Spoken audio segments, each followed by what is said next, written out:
Hi, everybody. Thank you for being here today. I'm really excited to be speaking to you about this often overlooked chapter in colonial history, the networks of transatlantic merchant families whose financial, political, and social ambitions fueled the forced migration of thousands of children across the Atlantic. Now, this talk grows out of research I've done over the past 9 years on child servants sent from Britain and Ireland to the American colonies in the 17th and 18th centuries.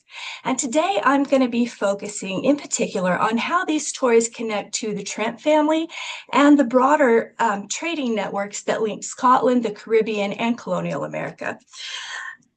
Okay.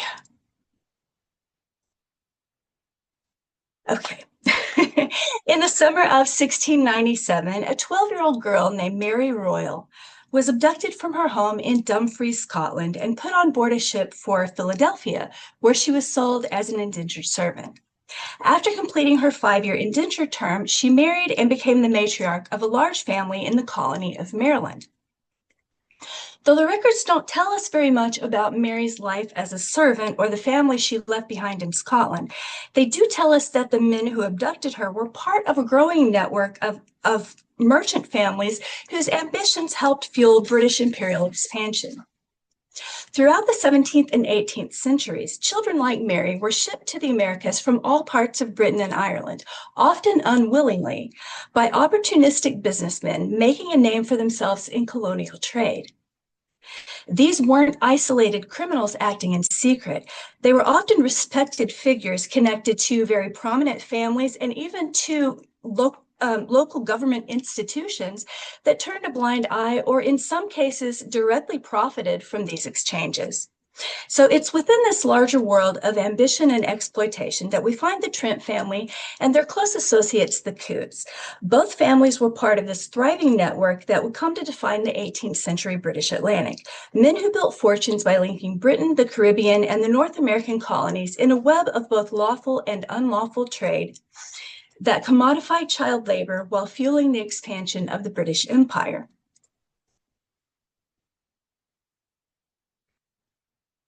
The history of smuggling in the British Atlantic is well known to historians, especially when it comes to rum, molasses, and other goods.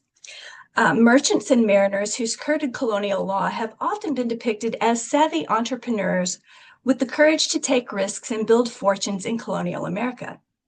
But what's less familiar is that these same networks of smuggling and shipping also moved children.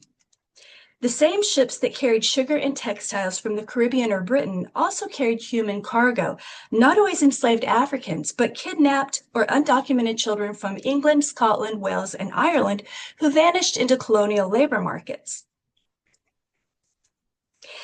This traffic in children didn't begin with private traders.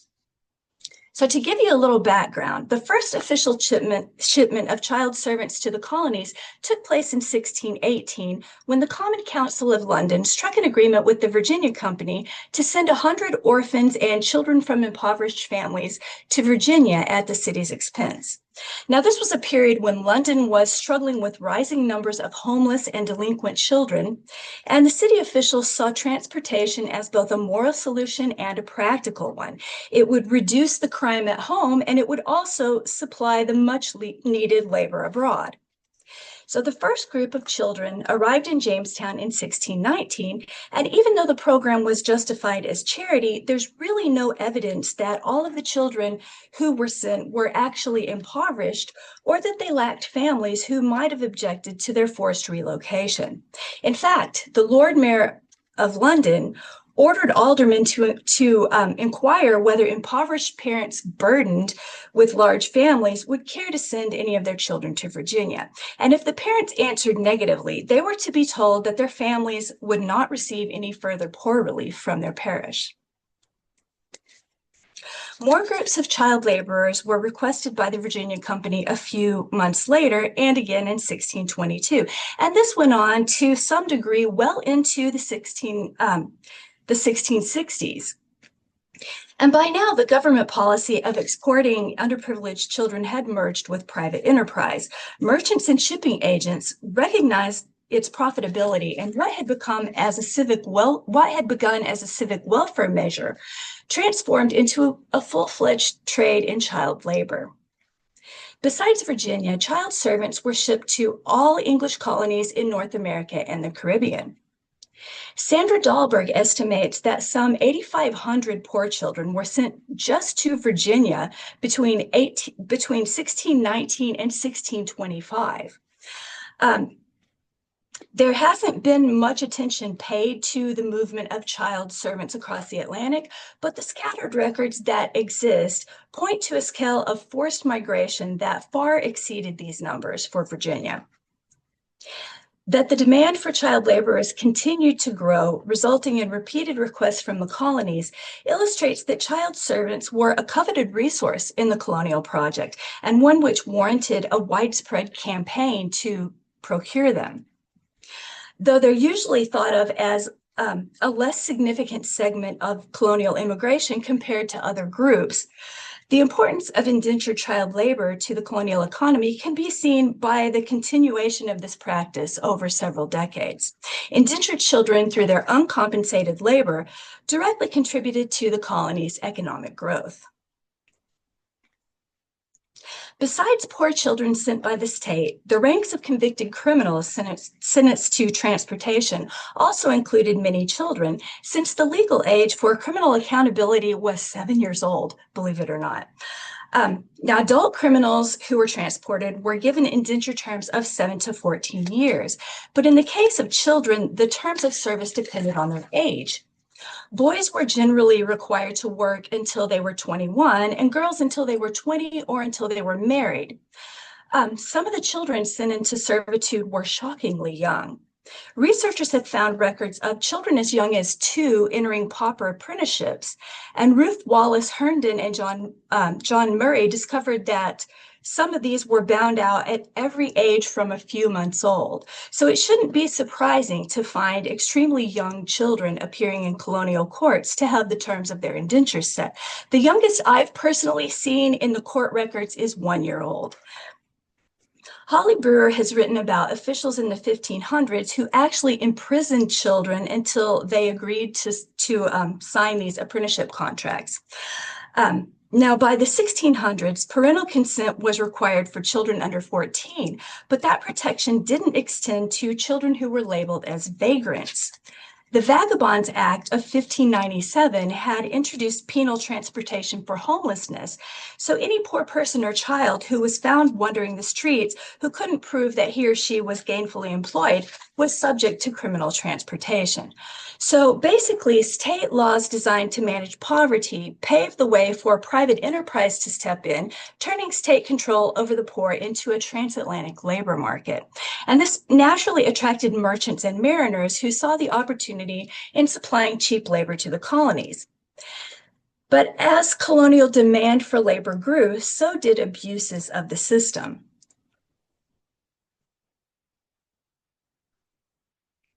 Due to the consistent, very high demand for colonial workers, kidnapping became a very serious issue during the reign of Charles II. Networks of agents on both sides of the Atlantic, often these ambitious transatlantic merchant families, now started obtaining servants through trickery, manipulation, and even outright violence.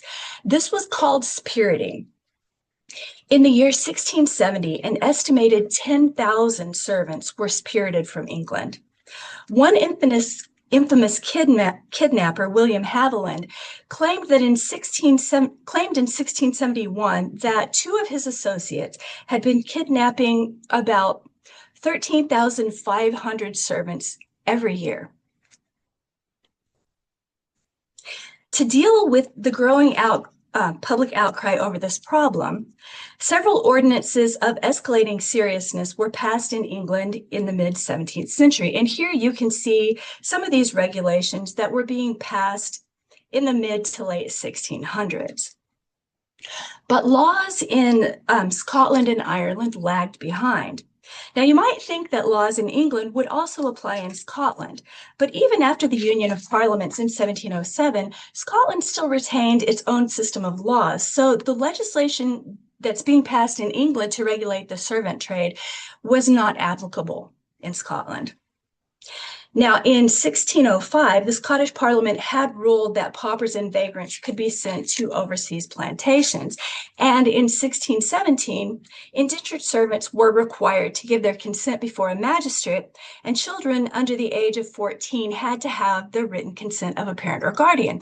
But this was a far cry from all of the regulations that you just saw that were being passed in England to prevent abuses in the servant trade.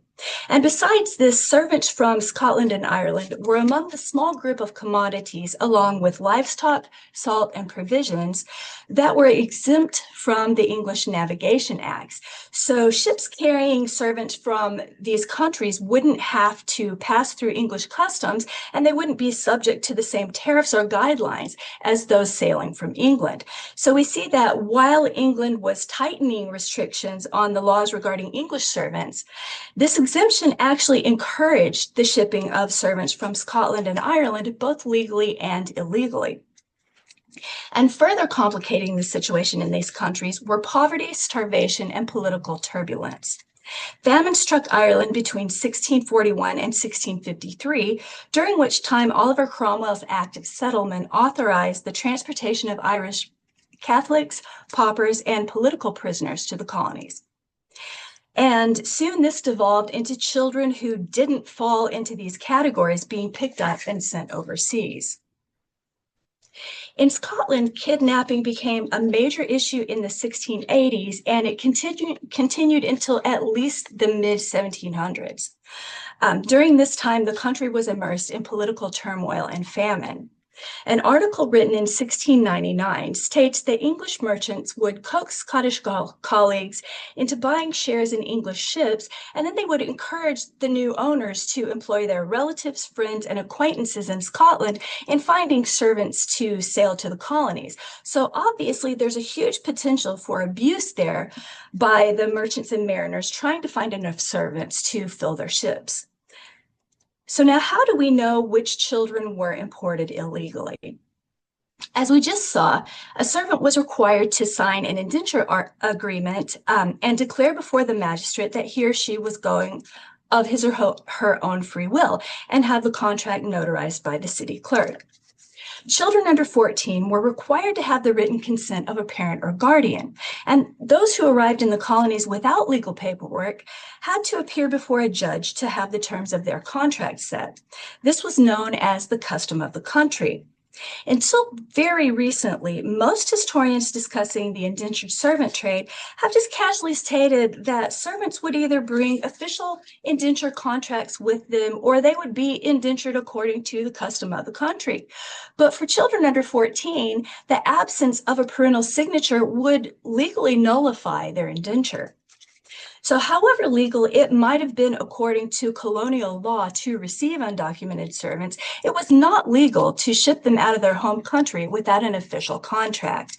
So basically what emerges from these custom of the country laws is an unspoken agreement. The colonies were willing to overlook whether or not these servants had arrived in the colony through legitimate means. And since thousands of children, often entire shiploads at a time, arrived without indentures, allowing them to serve without properly endorsed and processed indentures would indicate either systematic exploitation or a gross neglect for the law. So basically, what the custom of the country law states is that the colonies would receive servants under any conditions, whether they were shipped legally or illegally. Now, the majority of servants who appeared in court to have their ages adjudged were minors, and thousands of these were judged to be below the legal age for self-indenture. So they would technically have required the consent of a parent or guardian. Yet colonial law allowed them to be legally registered as a bound servant without any parental signatures. Besides this, there are several cases of servants who declared before colonial courts that they had been kidnapped or entrapped. And for every servant who spoke up, there were lots of others who had sailed on these same ships and had appeared in court without indentures on these same dates, accompanied by the same merchants and mariners. So we might imagine that these could have been vagrant children, since vagrancy was considered a crime penalized by transportation. However, children transported from government institutions like jails, prisons, and orphanages tended to be better documented. Also, Dr. Richard Hayes Phillips has been able to trace approximately 1,500 children between 1680 and 1720 who appeared before these colonial courts to have their indenture terms set. And in 80% of these cases, both of their parents were still living and they were not vagrants. So now by the late 17th century, the primary players in shipping servants to the colonies were the merchants. Family networks across Scotland, England, and the American colonies built a great deal of political and economic power through slave trading, smuggling, and the shipment of servants. In fact, these three tended to go together. People who were involved in one of these were usually involved in all three. And of course, many of these servants were children without indentures. The Trents and other Scots merchants were struggling to stay competitive in the Atlantic economy at this time. England's Navigation Acts and heavy tariffs made legal trade nearly impossible for these Scottish shippers. So in response, many of them started finding shortcuts to bypass these English regulations. They smuggled goods through Scottish ports, they forged documents, and rerouted their ships to avoid customs altogether. Now, the trade in indentured servants, especially before the 18th century, was extremely profitable. Servants could be sold for 5 to 10 times their purchase price, and Scottish merchants were very quick to seize on this opportunity.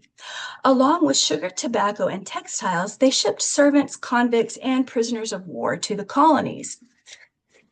Now, given the profits and difficulty of prosecuting anybody for abduction once the ship has sailed, it's not hard to see why many of these merchants blurred the line between legitimate trade and human trafficking.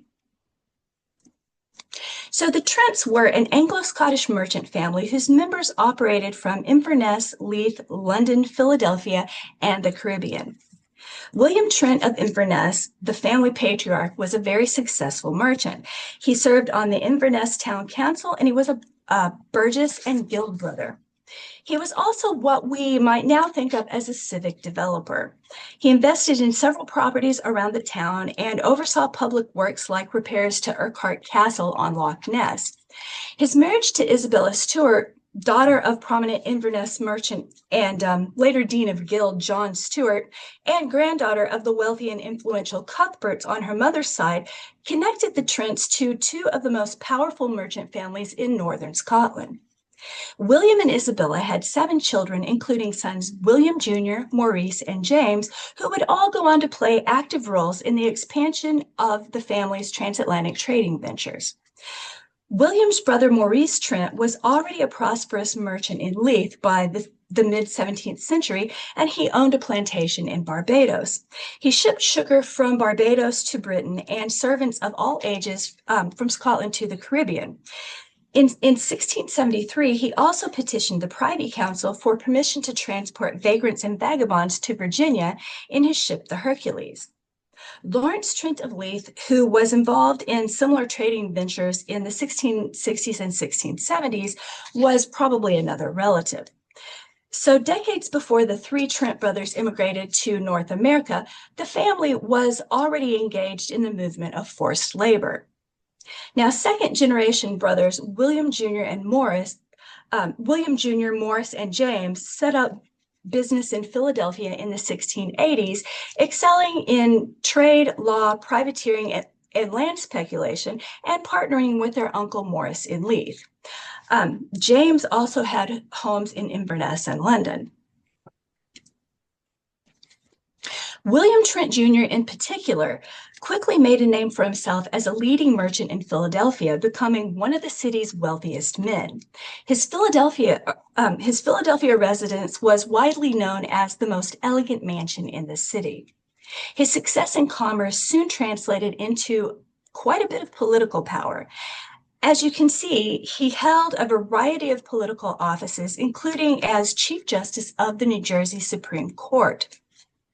With his growing wealth, he purchased extensive tracts of land in East New Jersey and eventually founded the settlement that became Trenton. The Coutts family of Montrose, who would later become leaders in the British banking industry, were very, very well known in local government. They served as members of the town council, burgh treasurers, bailies, and provosts of Montrose. And like the Trents, the Coutts family network spanned both sides of the Atlantic. Hercules Coutts, who was a merchant of Montrose and London, set up business in Philadelphia sometime around 1700. He often partnered with his brother James, another Philadelphia merchant. 5 more brothers stayed in Montrose and London, where they were active in mercantile interests. So these 2 families seem to have been very closely connected. Thomas and Patrick Coutts are mentioned in the 1698 will of James Trent. Also in 1702, Pennsylvania's governor, William Penn, received a letter from his agent, James Logan, reporting trouble with Penn's ship industry. Since Penn hadn't insured the industry, Logan advised him to contact Thomas Coutts, who had insured the vessel for William Trent. And that same year, Logan again referred to Coutts as the man who serves William Trent. James Trent is also recorded as having captained a ship owned by the Coutts family in 1697. Members of the Trent family in Scotland and America owned at least 12 ships that traded between Scotland, the Caribbean, and North America between 1660 and 1730, and possibly longer. Judge William Trent himself also owned shares in over 40 other trading vessels. For their part, the Coutts owned 5 or more ships, at least one of which was captained by James Trent.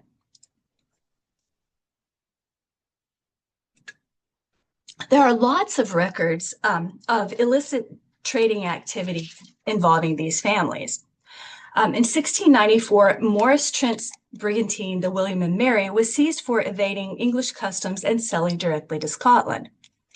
A report to the English Crown on November 10, 1696, specifically named shipmaster Morris Trent as an old offender, reporting that the William and Mary had left Pennsylvania in 1694 laden with goods and supposedly destined for England, but returned to Philadelphia directly from Scotland without having cleared customs at any point.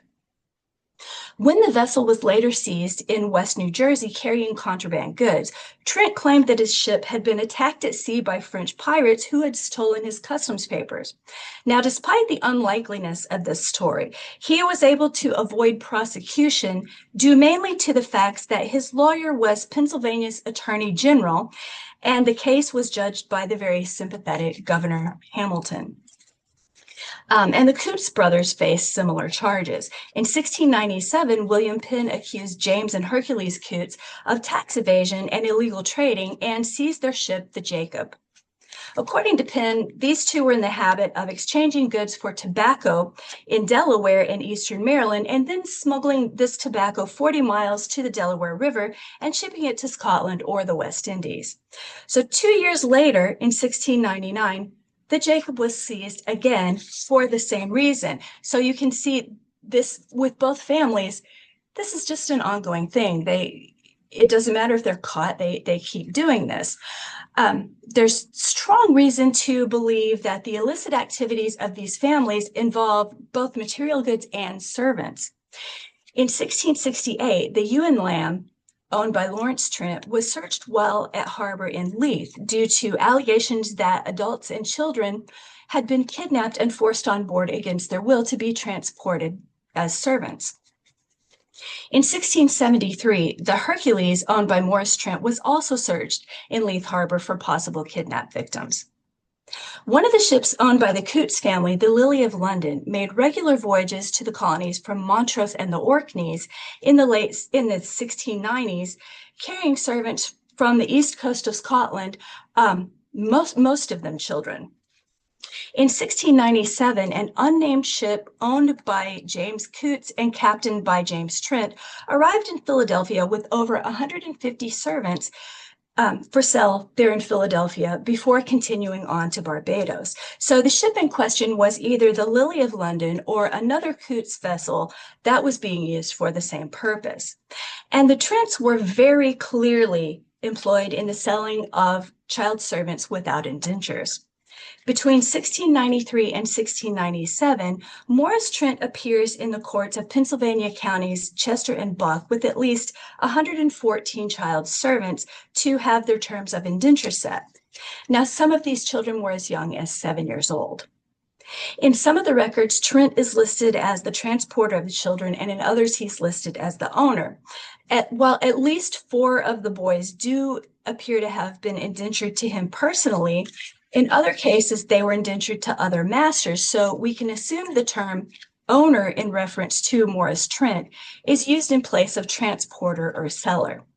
And one of the children appearing before the court with Trent in 1697 was Mary Royal, whom I talked about earlier. Mary's son Joshua Brown later reported that according to his mother, she was forcibly taken that same year, 1697, from Dumfries, Scotland, when she was 12 years old, along with many, many other children, and put on board a ship bound for Philadelphia. At least one of the other children who appeared with Trent in 1697, Alexander Stewart, also reported having been kidnapped. Meanwhile, James Trent appeared with several other children in New Jersey courts. Now, by the early 18th century, Judge William Trent had become one of the wealthiest and most influential men in both Pennsylvania and New Jersey, with an extremely impressive political career, as we saw a few minutes ago. However, this wealth and prestige would not be handed down to his descendants. In Jason Cherry's biography of Trent's son, William Trent, Factor of Ambition, he notes that it was common knowledge that the real reason Judge Trent moved from Philadelphia to New Jersey was to escape his mounting debts in Philadelphia. Despite his elegant mansions and his political and social prestige, he was apparently living beyond his means. When he died on Christmas Day in 1724, his estate was quickly tied up in lawsuits from creditors. Now, his oldest son, James, mismanaged what remained and was forced to sell off much of his inheritance, leaving his stepmother and youngest brother in financial distress. Meanwhile, the Coutts continued to flourish as merchants in the colonies of Pennsylvania, Maryland, and Virginia, though the family fortune appears to have been focused primarily in Britain, where they would become very famous in the British banking industry, founding the well-known British bank Coutts and Company in 1692, which still bears their name. Thomas Coutts was a major investor in the Darien venture, the ill-fated Scottish colony in the Americas. His nephew, Hercules Coutts, was a wealthy businessman living in both Montrose and Maryland during the 1750s and serving as the sheriff of Kent County, Maryland in 1757. So both of these families amassed sizable fortunes, at least in part through the illegal shipment of child servants. The Trents were key members of the colonial elite, while the Coutts family saw their fortunes and influence expand greatly during this era as well. But this wasn't really unique among these transatlantic merchant families. Across the British Atlantic, many, many prominent merchants and politicians operated in these same gray zones of legality, enriching themselves through the trade in kidnapped servants, enslaved Africans, and smuggled goods. Their public positions often gave them both the authority and the cover to pursue these ventures with little fear of consequences. Okay, so given everything we've discussed, it raises the question, were these colonial businessmen simply without conscience or empathy for the people they exploited?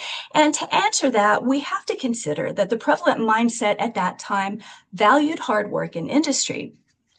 Idleness was considered a sin, and lack of employment was equated with immorality and resistance to lawful authority. Masterless youth were seen as dangerous, disorderly, and lewd. So in that context, forcing poor and masterless children and young people into labor didn't seem cruel, it seemed socially beneficial. So all of these ideas, combined with the fear that Britain was becoming overpopulated, created a worldview that actually encouraged rather than condemned the mass transportation of young servants to the colonies. Transportation was thought to benefit those forced into servitude by employing them in useful work, which would save their souls from idleness, benefit the community, which would no longer be burdened with supporting the unemployed, and benefit the plantation owners, who would be supplied with a workforce. So it was considered a win all the way around. Because there was a nearly insatiable demand for colonial laborers, it really isn't surprising that a lot of merchants would be drawn to the prospect of indenturing servants for sale abroad. And it's also not surprising that these merchants would be tempted to cut corners and skirt legislation in order to maximize their profits, as they'd learned to do with other exports. Also, it was very, very difficult to prove that a merchant or mariner had knowingly abducted a non-vagrant. And when such cases were brought to court, the punishment was usually pretty minimal. So, given these factors, it becomes clear that to a great extent, these men were acting within the moral and social framework of their own time. So explorer and colonist John Rolfe once remarked that the buying, selling, and mortgaging of servants in the colonies would be seen as a thing most intolerable if those servants were in England. Yet such transactions were not only tolerated, but they were normalized, because the colonies were imagined as distant spaces of economic extraction where moral standards could be bent in the name of profit. Forced colonial labor could be rationalized as an efficient and productive way to enrich the mother country and improve its balance of trade. So in that context, families like the Trents and the Coutts were very representative of the merchant elite, who built their wealth and influence on the movement of goods and people across the Atlantic. Their story reflects a world in which success often depended on navigating that moral gray zone between lawful enterprise and illicit opportunity. So by following these untold stories in court records, shipping manifests, and merchants' correspondence, we can not only finally give these children a voice, we can gain a wider perspective on colonization itself and the development of the British Empire, and challenge conventional narratives on indentured servitude and colonial labor practices. Are there any questions? One question in the chat was, what kind of work did the child indentured servants end up doing? And particularly the ones that were so young, what kind of work could they do? Why were they valuable at all if they were not really able to do a lot? Well, they were valuable because they could be trained up in the system. The children and teenagers worked both in house labor. They helped their master out in his shop. They worked in the fields also. And it really depended on how old they were and what their constitution was. But a lot of children did actually work in the fields. Okay, I would like to invite people, if they want to unmute, to go ahead. Oh, I do see there's another thing in the chat. Did the children stay in the colonies after their indenture was over? Do we know anything about that? Yeah, there were some who were able to make their way back home, which is great.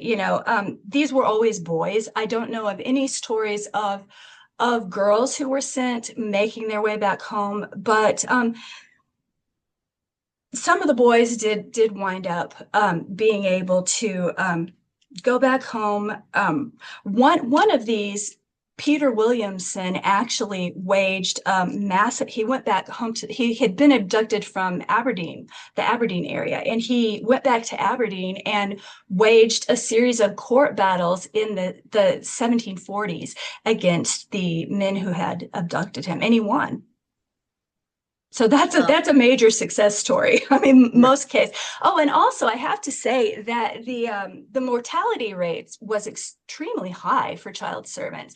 When it comes to the first two groups of kids sent over, the first 200 children, 5 years later, there were only 12 of those kids left. So if you think about it, that's just a 6% survival rate. And a lot of times people will object and be like, well, but the survival rate was low for everybody, but the survival rate for adults is usually put at about 40%. So as you can see, I mean, the survival rate for children was much, much lower. So a couple of other questions. Were the children taught to read and write? Were they given any, you mentioned training them in an occupation or a trade, Yes. but were they taught literacy, do you know? Or Some of them were, and Peter Williamson is one who was. His master basically treated him as a son because he didn't have any children. So sometimes these child servants would get a very good master who would teach them to read and write. Other times they did not, and at the worst extreme were the ones who were bought by very cruel masters who would beat them severely and even wind up beating them to death in several cases. So it just okay, depended. Yes. yeah. Another question, do you know if any of the children came from Leith or Inverness, where Maurice or Morris and William Trent were based? Oh yeah, they did. They definitely did. Lots of the children came from all over Scotland, and they came from all of these areas where these families had basically hubs of operations. Mhm. Okay, and let's see here. Another question, was William Penn opposed to trade in children, since he was sort of around at the same time, coming over to about the same area? Gosh, that's a good question. And I have not studied William Penn enough to really know his views on Mhm. child servitude. So I'm really not sure, but that would be a very interesting area to look into. It would also be interesting, at the same time William Penn came over, Mahlon Stacy came over, Yorkshire Quaker also, and he was actually the first settler, the first colonist who was at the land where Trent ended up in Trenton itself, the Falls of the Delaware. So, and I might pose that question to the staff over at Pensbury Manor, which is the historic house across the river from us, um, uh, in and see what they found out. Picking up on Claudia's question, the Trents were Quakers, weren't they? Did they do business with other Quakers? Well, when I first started this research, I thought that they were Quakers. Morris Trent was there. There's evidence that Morris Trent was a Quaker, but other scholars have in the meantime, since I wrote my master's dissertation, other scholars have discovered that the Trents were actually Church of England. Church of England, yeah, members of the Church. Well, we know, for example, that our William Trent, meaning the William Trent Jr. from that you were referring to, helped found the Christ Church in Philadelphia, and was, I think, active in the local New Jersey Anglican churches. We think. Did he have both indentured servants and enslaved persons? Definitely, yes. Yes. He did. Now, we know from his probate inventory that there were 11 enslaved people at the time he died. We don't see anything on that probate inventory that indicates indentured servants being included. What views did other Quakers have regarding the transportation of child servants? Well, that's a question that we can link up with a question about William Penn, because of course he was a Quaker. And I'm going to ask our folks at Pensbury Manor, and also across the river from us in Fallsington is a Quaker town. that I can get some. Now, Carolyn asked the question about did she have to go to Scotland to do it? Well, I do know that Angela studied in Glasgow at the university there. And I believe, let me see if I can find someone online could maybe give us some information about that. Is he? There's someone who signed up for the talk, and I don't know, there he is. Derek, would you mind saying a word or two about your work? And then I will give that a shout out for a future talk. Okay, thanks, Sam. Yes, I graduated this year in a similar way to Angela from Glasgow University with a research master's. And my subject has been looking at the Scots immigrants to East New Jersey in the 1680s. And there's a fascinating story to be told there about how that colonial venture formed, who the immigrants were, what became of them. And there was a mixture of immigrants. There were some of the early leaders were Quakers, but significantly there were many other Presbyterians, the Church of Scotland equivalent in Scotland, Episcopalians, and about a third were transported Covenanters. So there was quite a melting pot, if you like, of approaches to the religion.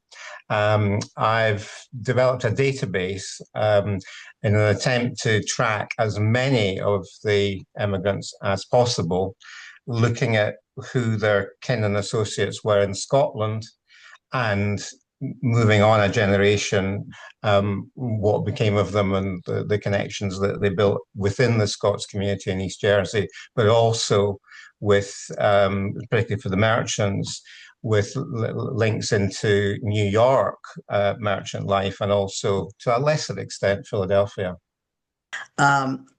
Here's a question that we also want to ask. Is Trent guilty by association, or is there hard proof?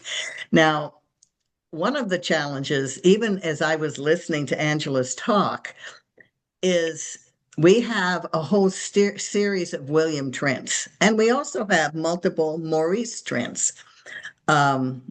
And so it's a challenge sometimes for me to understand which, she did, for example, call, I think, our Trent William Jr., but we also all call our Trent son William Jr. So, and there was a Maurice who was the uncle of our William Trent, the brother of William Trent of Inverness.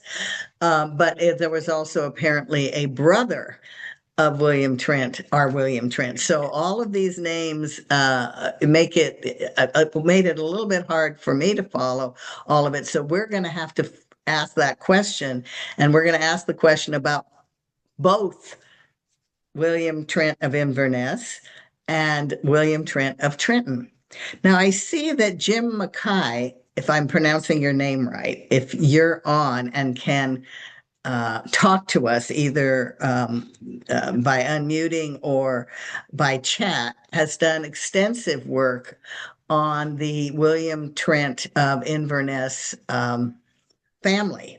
And in fact, I will encourage people who want to hear about that. We have a recording of his talk that he gave for us on our website, which you can find at, again, www.williamtrent.org/media, and then pick videos and scroll down till you see that, the life and times of William Trent of Inverness. And I don't know if Jim can, I don't see his microphone on, so he may not be able to. Yeah, mic isn't working even when unmuted. Oh, all right. No. Jim, can you say anything about what you've seen in terms of William Trent of Inverness directly being involved, or his son, William, directly being involved? And we will certainly ask this question of Angela as well. So let's see if Jim has anything he can share with us.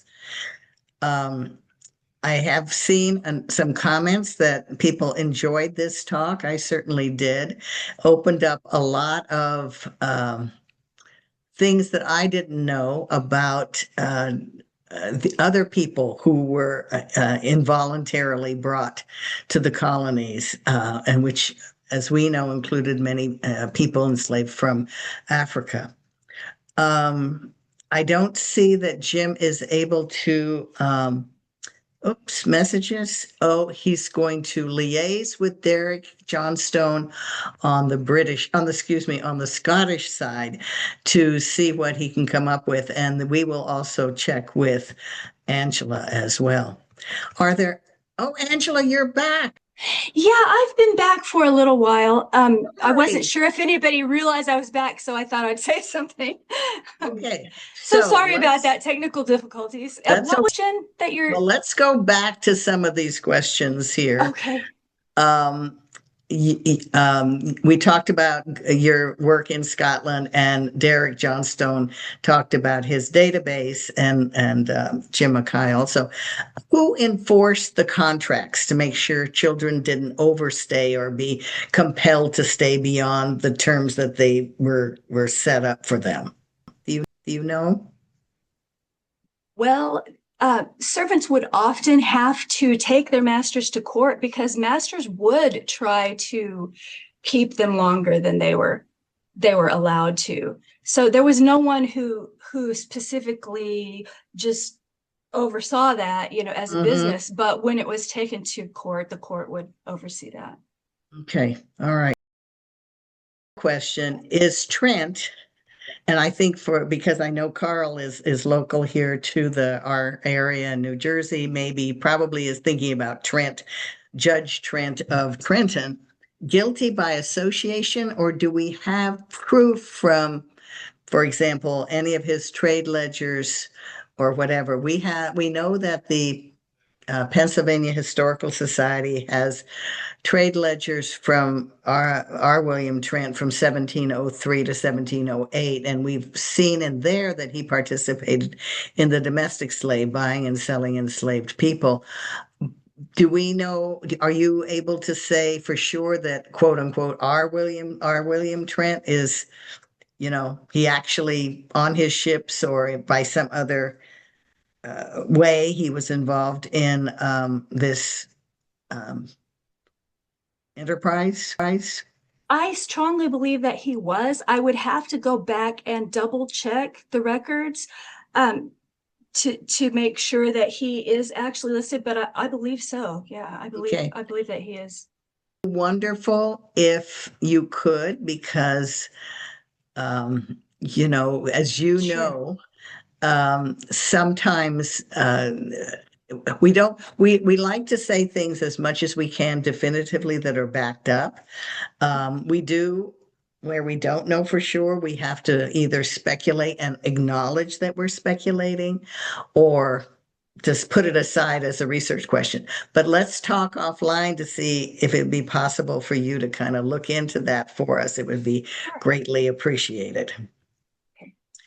We're getting some kudos for your talk, Angela. It has been great. Thank you so much. So thank you, everyone, and have a great rest of the afternoon.